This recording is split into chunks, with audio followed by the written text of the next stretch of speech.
નમસ્તે વિદ્યાર્થી મિત્રો, કેમ છો? ન્યૂ વિઝન સ્કૂલના ઓનલાઈન ક્લાસમાં તમારું સ્વાગત છે. ચલો, આજે આપણે ભણશું ધોરણ 2ના વિષય ગણિત ગમત, પાઠ નંબર 4, 10-10ની ગણતરી. ચાલો, તો એમાં પાઠનું નામ છે પીલું અને ચાલાક શિયાળ. સૌ પ્રથમ તમને શું આપ્યું છે? તો કે ચિત્રમાં તમને આપ્યું છે કે શિયાળ અને એક પીલુઓ. પીલું એટલે કે બતકનું બચ્ચું. તો પીલું અને ચાલાક શિયાળ. ટીકલું ખેડૂતના ખેતરમાં ઘણા પીલું હતા. ટીકલું નામના એક ખેડૂત હતા, એના ખેતરમાં ઘણા બધા પીલુઓ હતા.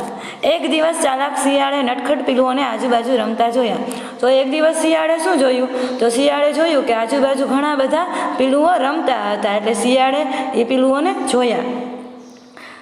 તો તે દિવસથી તે પીલુઓને રોજ ચોરીને ખાવા લાગ્યો. પછી શિયાળ શું કરતો? તો કે આ પીલુઓને જોયા એટલે તે ચોરીને ખાવા લાગ્યો. પછી આની જાણ તો કે ટીકલુંને તેની જાણ થઈ. પછી આ ખેડૂતે જોયું કે આ શિયાળ જે છે એ પીલુઓને રોજ ચોરીને ખાય છે, એને પહેલાં જાણ નહોતી. પછી એને જોયું તો એને જાણ થઈ કે આ શિયાળ તો પીલુઓને ચોરીને ખાઈ જવા લાગ્યો. પછી તેને શિયાળને શું કર્યું? તો કે શિયાળને પૂછ્યું, એ તું મારા પીલુઓને ખાઈ જાય છે? ખેડૂતે શું કર્યું? તો કે શિયાળને પૂછ્યું કે હે, તું મારા પીલુંને ખાય છે? તો શિયાળ જવાબ આપે છે કે ના દોસ્ત, હું તારો મિત્ર છું, હું કેવી રીતે તારા પીલુઓને ખાઈ શકું?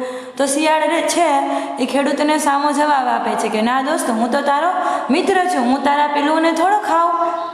ત્યાર પછી ટીકલુએ એક યોજના કરી. ટીકલુએ શું કર્યું? તો એ ખેડૂતે વિચાર્યું કે ટીકલુએ રોજ સવારે અને સાંજે પીલુંને ગણવાનું નક્કી કર્યું. રોજ આવી પીલુઓની સંખ્યા ઓછી થવા લાગતી હતી. તો ખેડૂતને મનમાં વિચાર આવ્યો, આ શિયાળ તો રોજ મારા પીલુઓને ચોરીને ખાવા લાગ્યો છે, તો હું એવું કરું કે રોજ સવારે પીલુઓને ગણું અને સાંજે ગણું, એટલે જેટલા ઓછા હશે એટલા શિયાળે ખાધા હશે. પરંતુ શું થતું? તો કે પરંતુ પીલુઓ અહીં તહીં ફરતા હતા. તેણે કહ્યું કે હું 10 ટોપલીઓ લઉં અને એક ટોપલીમાં 10 પીલુઓને મૂકું. જ્યારે એને ગણવાનું નક્કી કર્યું, પણ આ પીલુઓ શું થતા કે જ્યારે ગણવાનું નક્કી કરતો એટલે એ પીલુઓ આમ તેમ રખડતો, એટલે ગણવામાં એને થોડીક મુશ્કેલી પડતી.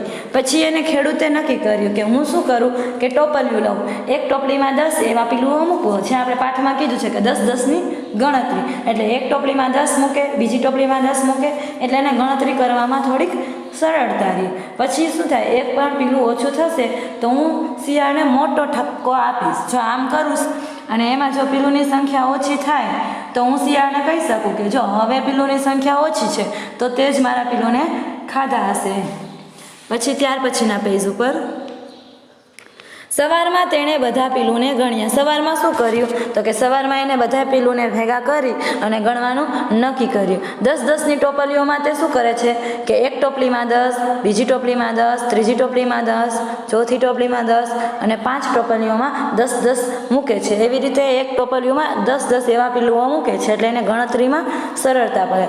તો સૌથી પહેલાં આપણે કીધું છે કે 10 પીલુઓની એક એવી ટોપલી કેટલી છે? તો અહીંયા તમને બાજુમાં આપી છે, જો 5 ટોપલીઓ આપી છે, બરાબર? તો એમ કે છે કે 10-10 પીલુઓની એવી કેટલી ટોપલીઓ છે? તો પહેલી ખાલી જગ્યામાં તમે લખશો કે 5. 5 ટોપલીઓ તમને બાજુમાં દેખાય છે. તો 5 ટોપલીઓ હોય તો કુલ મળીને કેટલા થાય?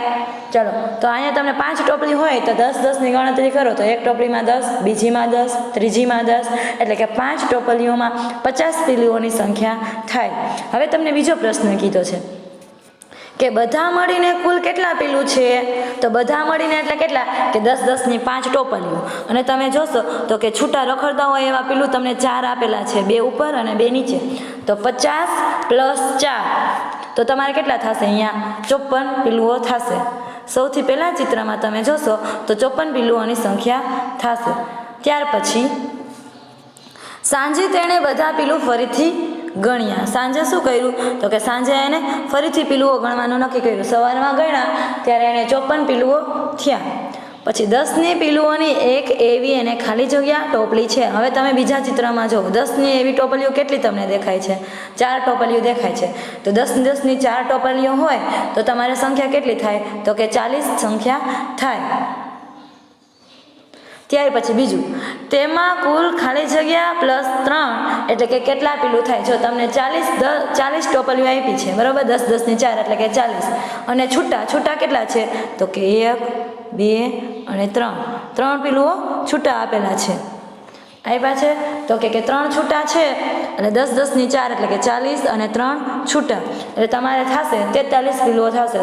જ્યારે એને સવારે ગણતરી કરી હતી ત્યારે 54 થયા હતા અને સાંજે ગણ્યા ત્યારે 43 થયા. તો એની પછીની ખાલી જગ્યા તમને આપી છે કે 54 આપ્યું છે માઇનસ 43. અહીંયા તમારે કેટલા થયા? 43. તો 54 માઇનસ 43 એટલે તમારે એનો જવાબ આવશે 11. તો આમ તમે વિચારો તો કે શું થયું કે સવારે 54 પીલું હતા અને સાંજે ગણ્યા તો 43 પીલું હતા. 11 પીલુઓની સંખ્યા ઘટ આવી. તો એનો મતલબ એમ થયો કે 11 પીલુઓ છે એ શિયાળ ખાઈ ગયું. એટલે આવી રીતે ટીકલુએ સમજદારીથી શું કર્યું કે 10 10 ની ટોપલીઓમાં પીલુંને ગણવાનું શરૂ કરી દીધું. સવારમાં ગણ્યા એટલે 54 થયા, સાંજે ગણ્યા એટલે 43 થયા.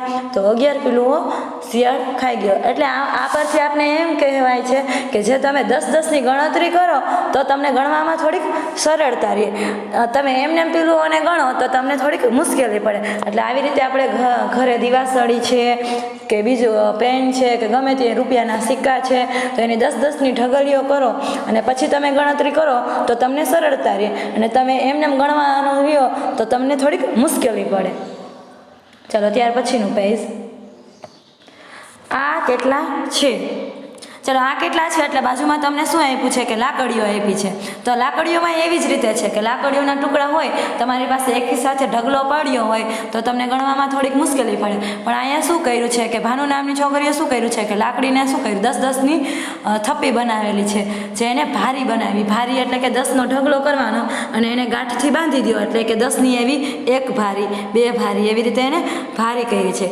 એ શું કરે છે તો કે જંગલમાંથી લાકડીઓ ભેગી કરે છે અને તેને એ બજારમાં વેચે છે.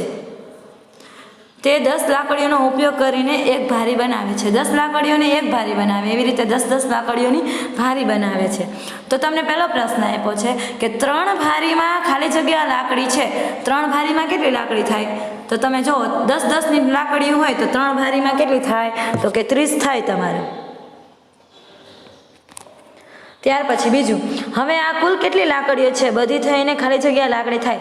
જે પ્રશ્ન તમને આપ્યો છે એની બાજુમાં તમને અહીંયા જે આપ્યું છે એ લાકડીઓ કેટલી છે એમ કીધું છે. તો એ આપણે ગણવાની 10 10 ની 3 લાકડીઓ છે અને છૂટી તો કે 1 2 3 4 5 6 7 8 અને 9.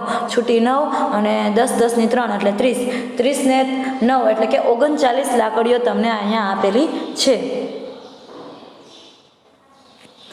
તો આ તમને બાજુમાં જે ચિત્રમાં આપી છે એમ પૂછે છે કે હવે આ કુલ કેટલી લાકડીઓ છે? તો તેમાં તમારે લખવાનું કે 39 લાકડી છે. ત્યાર પછી છેલ્લું, 4 ભારીમાં કેટલી લાકડી થાય? ચાલો એક ભારીમાં 10 લાકડી હોય, બીજી ભારીમાં 10, તો એવી રીતે 4 ભારીમાં ગણતરી કરીએ આપણે તો કેટલી લાકડી થાય? તો કે 40 થાય. ચલો અહીંયા આપણું આ પેજ પૂરું થાય છે. હવે તમને આઈડલમાં તમને પાઠ નંબર 4 ના 10 10 ની ગણતરી વાળો પાઠ આપેલો હશે અને એ તમારે બધાએ હોમવર્કમાં પૂરવાનો છે. તેમાં તમારે 10 10 ની ગણતરી કરી અને એના સામેનો જવાબ લખવાનો રહેશે. Thank you.